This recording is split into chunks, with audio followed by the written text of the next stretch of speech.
So today I'm going to be covering replacing A23 batteries, which are 12 volt batteries, inside a remote like this one. This has two A23 batteries, and the reason is that the A23 batteries go out of order and then it's very difficult to find them. So it's better to have this thing plugged into a wall socket, or in my case a boat power accessory socket. I'm going to be using this guy out here, which is a typical cigarette lighter, which has a 3 amp fuse, and normally you would basically just wire this in. So I've got my positive, negative, and normally you'd expect to just wire this in, make a hole in the remote, wire this in, and it should work. But unfortunately these A23 batteries, they're also 12 volts. So the problem with them is they've got internal resistance which limits their current. So what designers have done is they've taken a remote like this and they've not put any current limiting circuit into it. So what happens when you plug something like this into it is that it blows up essentially. You fry your caps in the remote control. So first of all, I'll take this apart and show you what's inside it. So first thing we do is take the find a good spot to put this thing. So use both hands.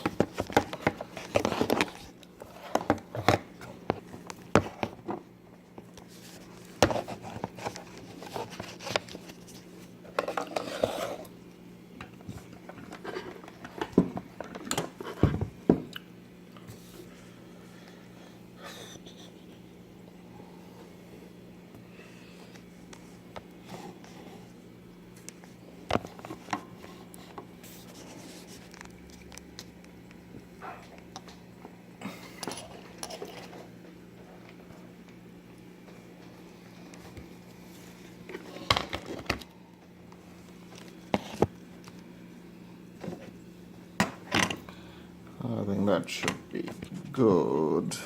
Okay, good enough anyway. Let's unscrew this thing.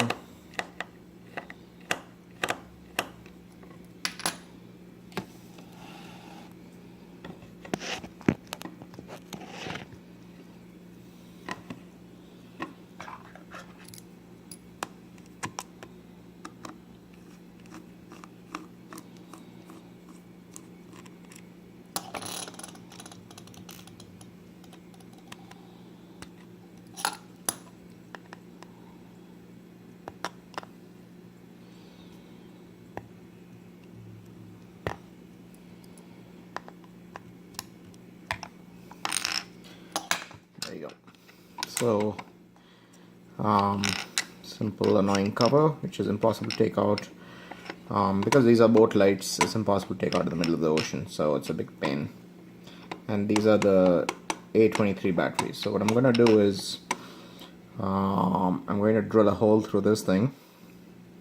And because it's a marine application, I'll have to seal it with an epoxy. I'm going to pass the wire through, and then I'm going to put a circuit in here, which will then feed positive and negative contacts. So this is 12 volts and 55 milliamp hours per battery. So that's 110-ish milliamp hours. So we want to limit the current to about 100 to 110 basically. So let me take the rest of this apart and see what's inside.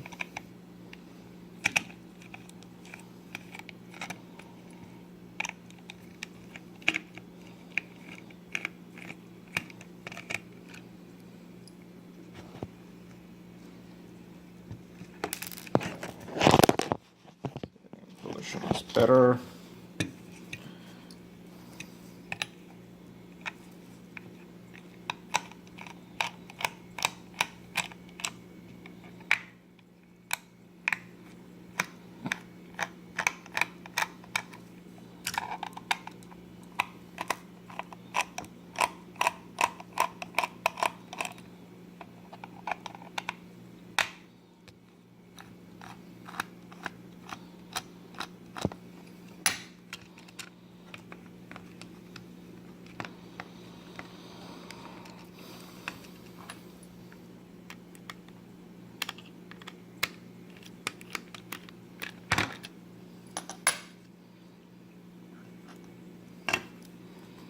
There you go.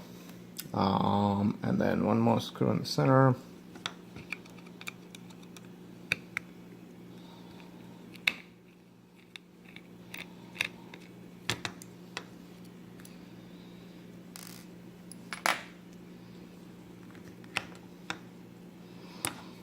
And you can see simple membrane switches, nothing fancy.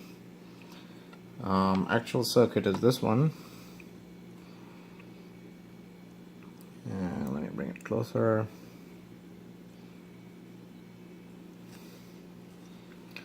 Okay, so it's a very simple circuit. This part is for setting the address space.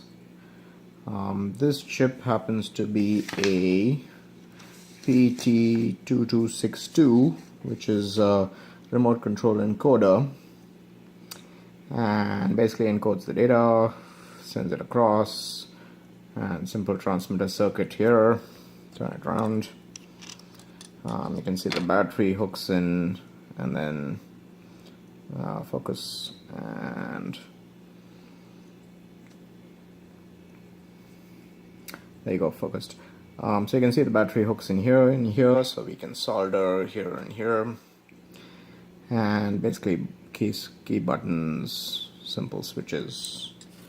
So not a whole lot to it. The only thing is there's no current limiting thing out here. So so first let's pull this thing, which is a PT2262, and pull the data sheet, which I have here already pulled, and that's what it looks like. It's the important thing to focus on is, of course, this part, because when we limit current, the device limiting the current will always drop the voltage, and usually it's about a 1.5 to 2 volts.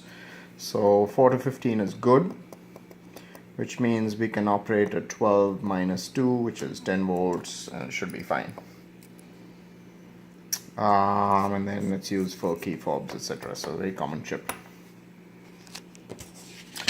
So now what we're going to do is basically modify this circuit. Basically I've pulled out the simplest circuit possible, which is essentially a one of these.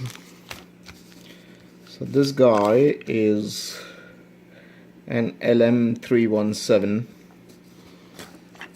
and an LM317 that gives you the ability to limit current. So this is a precision current limiter circuit. So we have a simple input output adjust. We put a simple resistor there, and that limits the current to 1.2 divided by R1, which is the resistance. So we want 100 milliamps. So to get 100 milliamps, you just divide 1.2 by 12 ohms, and that should give you 100 milliamps output current. So we need a 12 ohm resistor. So I've got a bunch of them. These are standard quarter watt resistors, 1%. 12.4 was the closest I could find. So I've taken a whole bunch of 12.4s. I only need one, but you know, it's 50 cents. So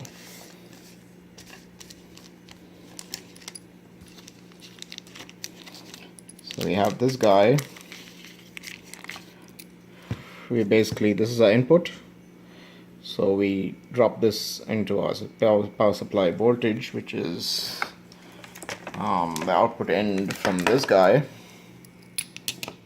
So we drop the end of this guy into the first end of this guy, and then basically add a resistance between these two guys, and then take a feed from the middle and as our input to the circuit. So we solder one lead from here to the circuit, to this guy out here, and then solder the resistance between these two pins. So fairly straightforward. So let's start doing that.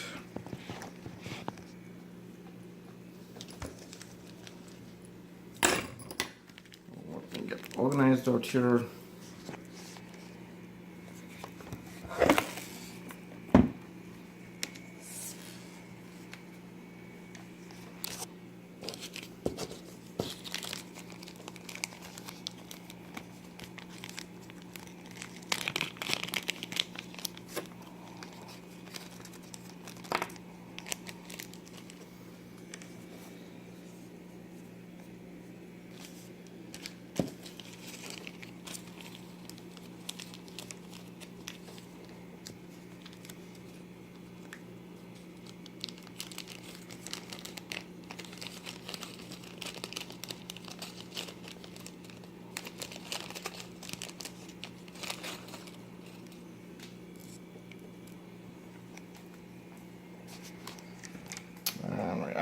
soldering iron.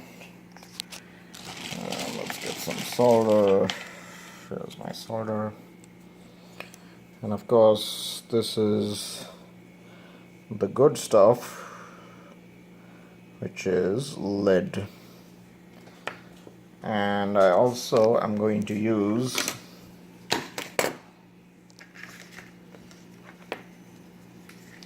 some of these, which is heat shrink tubing. So because it's going to go in the water, essentially, it's going to at least get, in a humid environment, which is salt in it. So we'll basically wrap the resistor and everything else in heat shrink, and heat shrink everything on, basically. So as much as we can, anyway. And one of these should handle the heat sinking and heat shrinking. Anyway. So let me get my soldering iron kicked up and warmed up and come back and solder. So I have my soldering iron set to 650, which is okay. And then I've basically cut sections of heat shrink resistors there. I've bent the things for the LM317. So what I'm going to do is slip this heat shrink on once it's soldered, and then basically shrink the solder. And for this I've used a slightly bigger heat shrink. This is going to go in there. This is battery positive. It's going to go in there. Solder it, put the heat shrink over it, and basically this is too thick a wire for this application, but this is all I had, so I'm going to use that, and we'll see how it goes.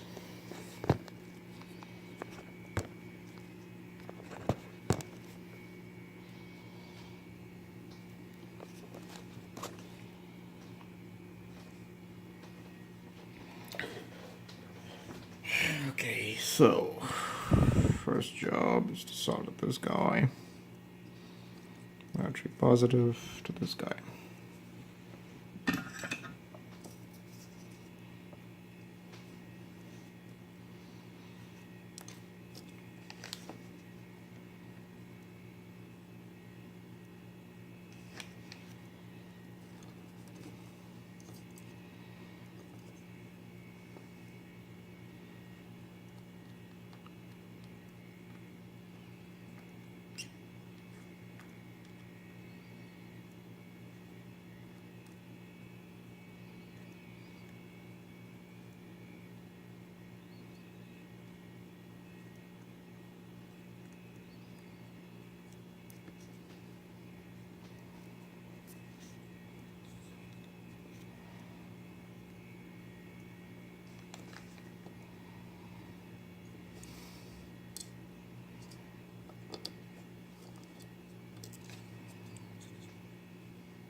Okay, so that one is, I pinched it off a little bit, and you can sort of heat the end of it so no water will get in.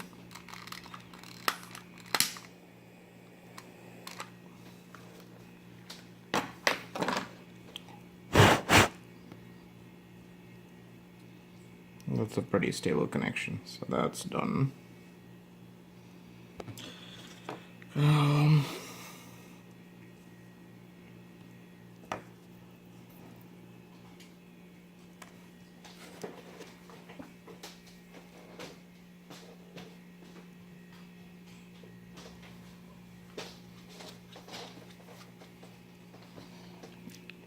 We go for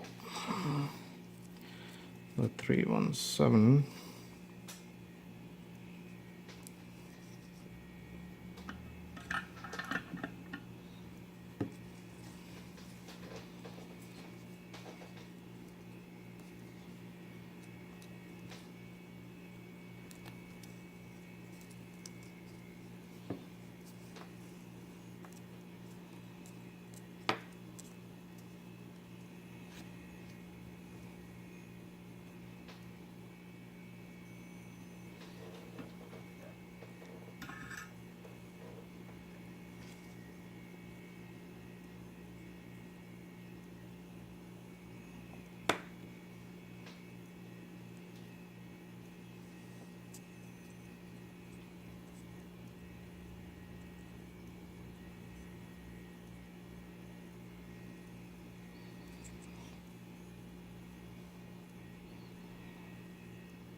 That's not the best solder giant in the world, but it's good enough for our application.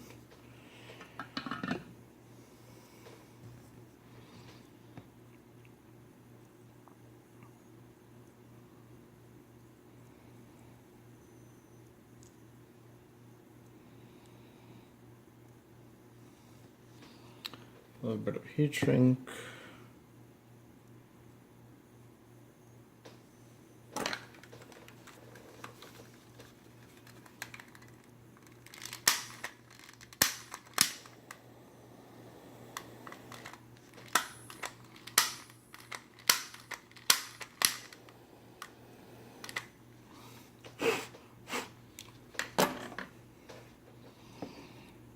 That should be fine, so that's not going anywhere.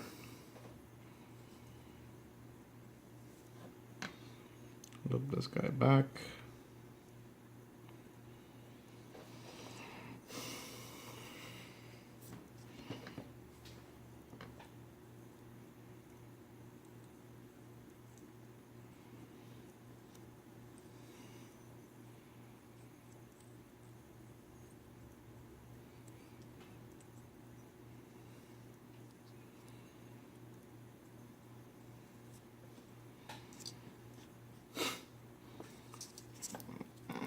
Put this guy in here.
It's not that great mechanically, but solder joints aren't meant to hold mechanically anyway, so we put heat shrink tubing on top of this thing, and that should hold everything together nicely.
Okay, so a little blob of solder here, heat shrink will cover it.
So heat shrink goes into this.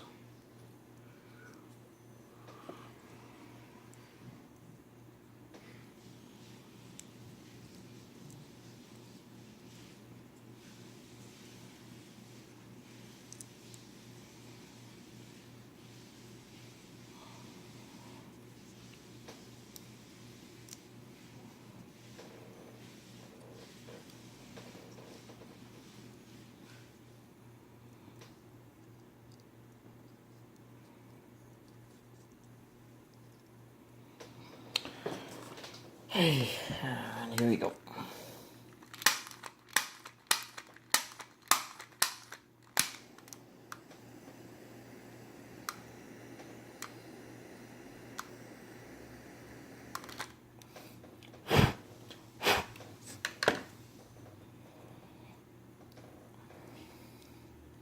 You can just pinch it off while it's hot to make sure. It's firm. Yeah, that's not going anywhere.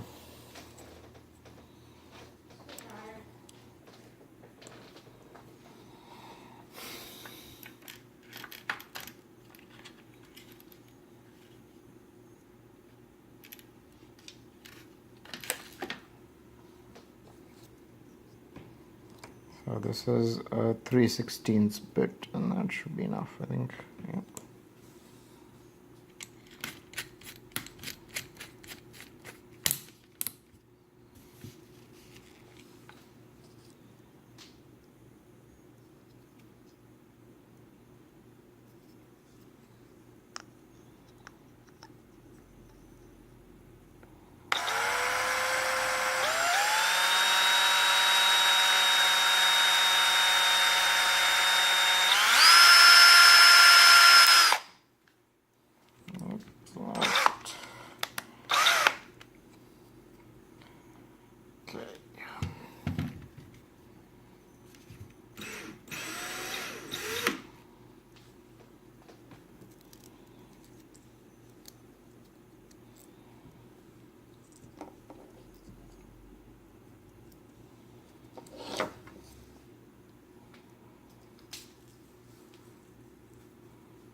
Okay, so that fits just about. That is a 3/8 rope. That's a tight fit, but I'm just getting that.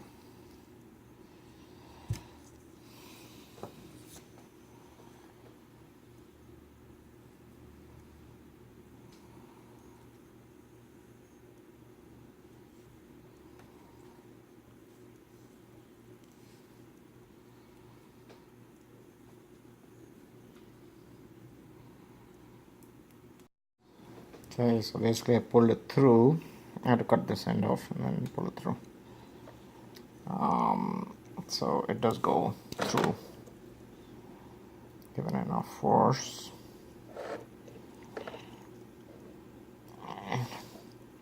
It's a very tight fit, which is what it should be, because you don't want it to leak when you're on the water. So it's a good fit. It's also a good idea to put some heat shrink tape. So before you put it through the hole, put some heat shrink tape on it. So here's my heat shrink tape.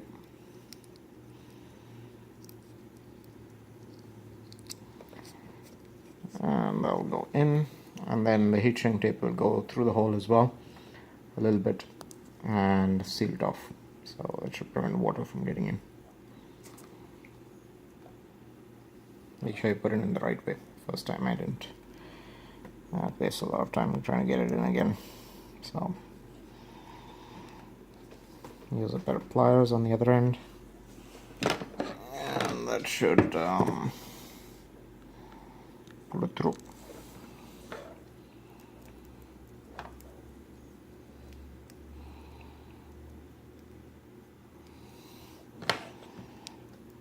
You can see it's a bit of a struggle to get it in, but once it's in, it's fine.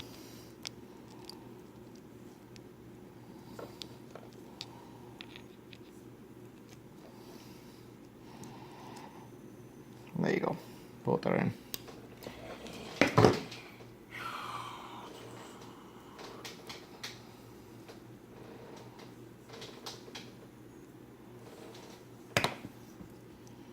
And the heat shrink tape as well.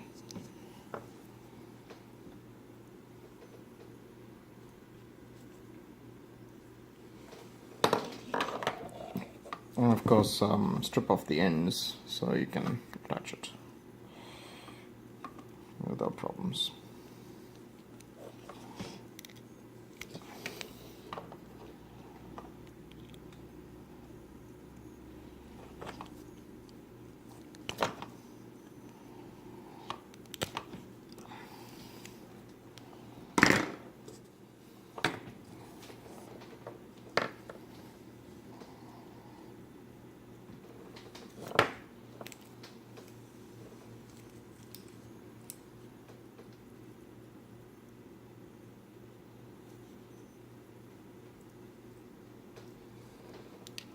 There you go.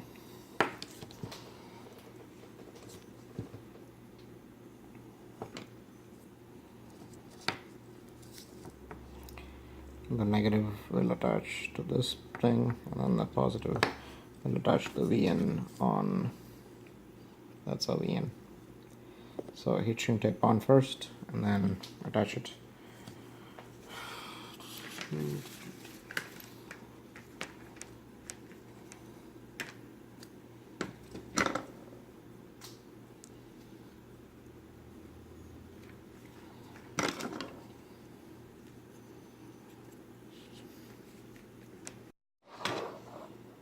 So this is positive, black with a white stripe is positive, this is negative. So negative will just get soldered into here, positive goes into our little thing which is sitting out here. Okay, so I need some more heat shrink.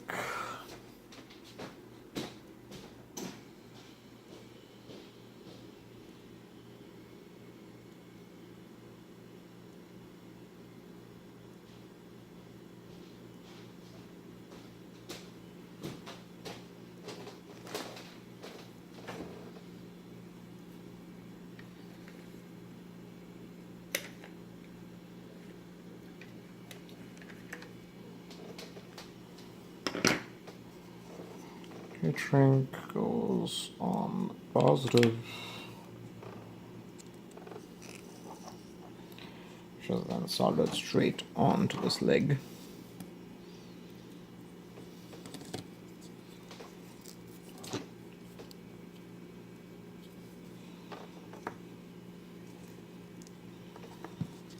Come on, get in there.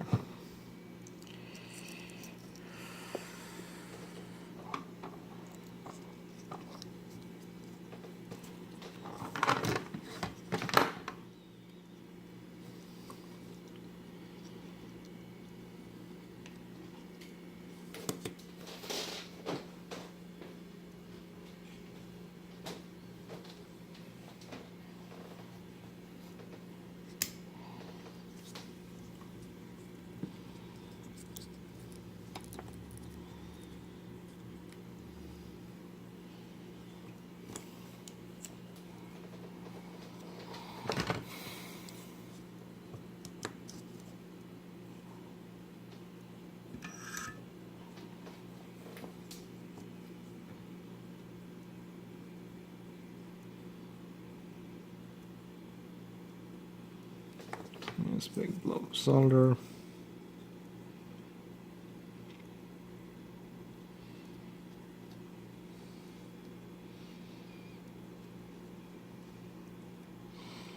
And remember, the solder joints are never mechanical connections. They're usually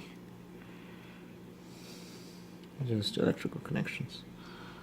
So there we go. It's actually a good connection.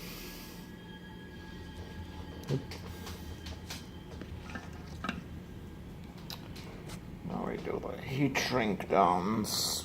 Heat shrink goes on top, fixes it mechanically.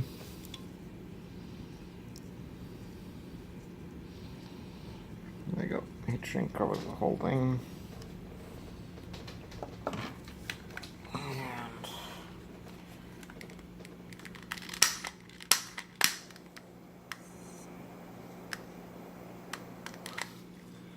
Squeeze it down a little. Be careful you don't burn your hand. It's hot.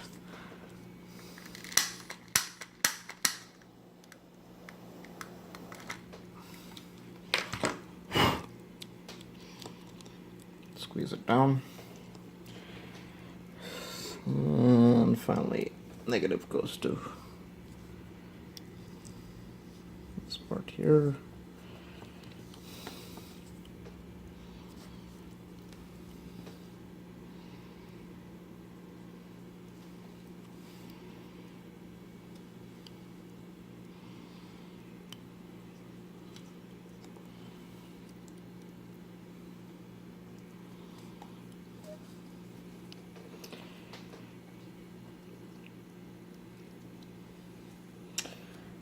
What I think I'm going to do is pass it through these springs and then put some heat shrink on top of that, so that should hold it in place. Let's see, some heat shrink here.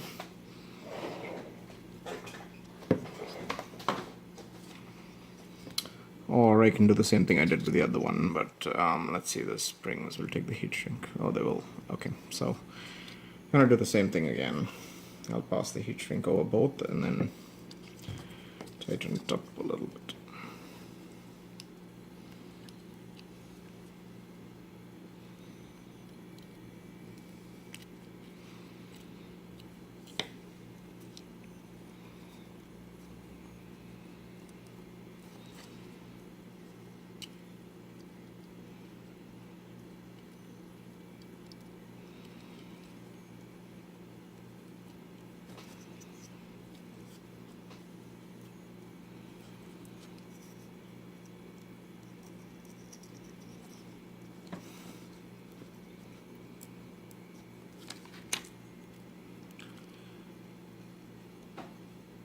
This is a lot easier because it's got these springs, so you just drop a blob of solder on it and it should hold it.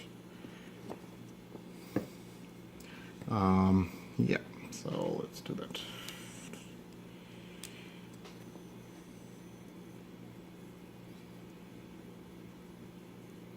And this is a big blob of solder because this is spring. So blob of solder goes on.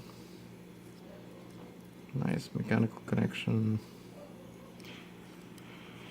And there you go.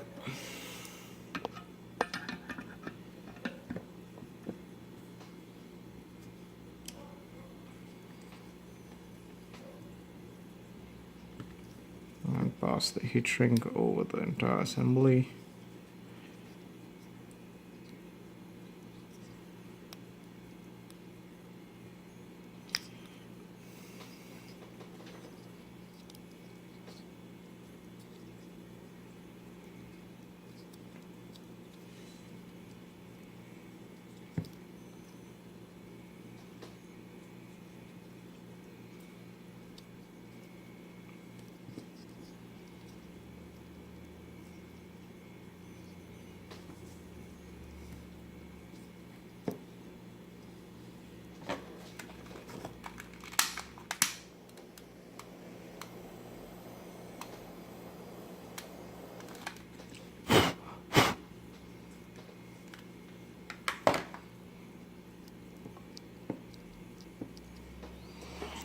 That should do it. Now the cover goes back on.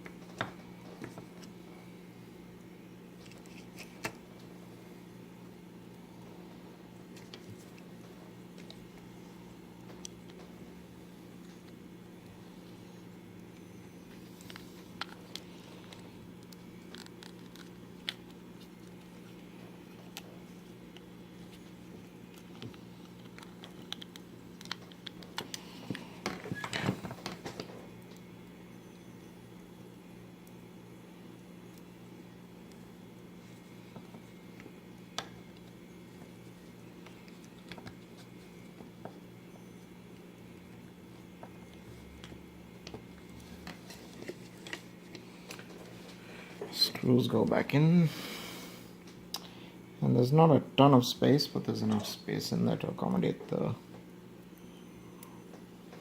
worm.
There's not a ton of space and everything has to be crammed in, but you know, you can do it. It's not too difficult.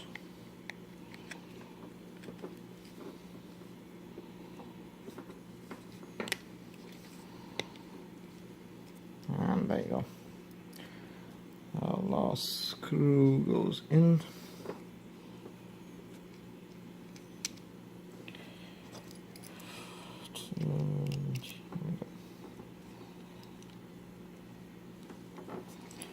And there we have the remote control with the thing sticking out, current limiter, everything's gone in. Now we just have to test it out. So I have a handy AC to DC adapter. Okay, so I have this AC to DC adapter. It's kind of old, but it does the job. So let me show you. This has a simple one end and it goes to 110 volts. Shove this in there. There you go. Power's working. Let's see if this guy works. This guy's sealed. I still need to do the last heat shrink, but anyway, here we go. So we can do it slow, fast, right, up, down, off, on. Okay, so everything works. Nothing blew up, which is good because I didn't want to take it apart again. But anyway, so there you have it. Replacing a 23 12 volt cells in a remote control with either an AC adapter like this one or your car plug-in. That's about it, I think. Hope this helped.